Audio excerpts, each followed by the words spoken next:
De nos jours, les gimbals se sont tellement démocratisés qu'il est presque devenu indispensable pour chaque filmmaker d'en avoir un. Dans cette vidéo, je vais tester l'un de mes gimbals préférés de cette année, le Moza R2 de la marque Goodsen, un stabilisateur pour réflexe mais aussi pour appareil photo hybride. Alors pourquoi c'est l'un de mes meilleurs stabilisateurs de l'année? Même si la plupart des autres gimbals sont quasi identiques dans leur fonctionnalité, je trouve que le Moza se détache dans la partie logicielle et ergonomie.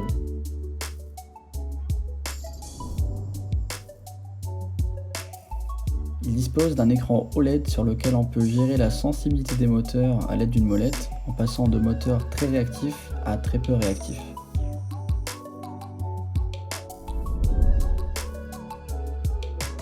Contrairement à d'autres stabilisateurs qui ont des modes de stabilisation standard, le Moza R2 nous permet de mettre chacun des trois moteurs en mode lock ou bien follow. Par exemple ici, tous mes moteurs sont en mode lock sauf le pan qui est en follow. Ici, les deux autres moteurs sont en mode lock et le roll en follow. Et enfin, tous les autres moteurs sont en lock et le tilt en mode follow.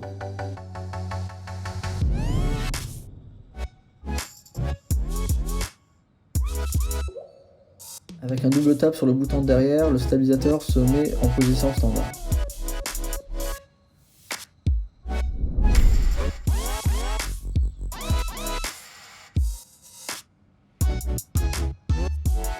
Un mode que j'apprécie énormément, c'est l'Inception Mode.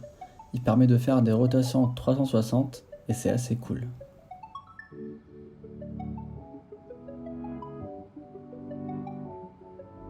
On a bien sûr un low mode qui permet d'inverser le gimbal et de faire des plans à ras le sol.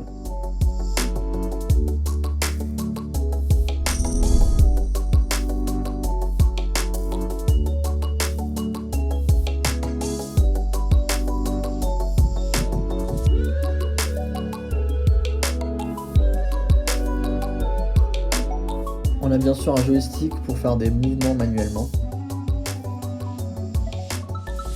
Un follow focus indispensable pour faire du focus manuellement.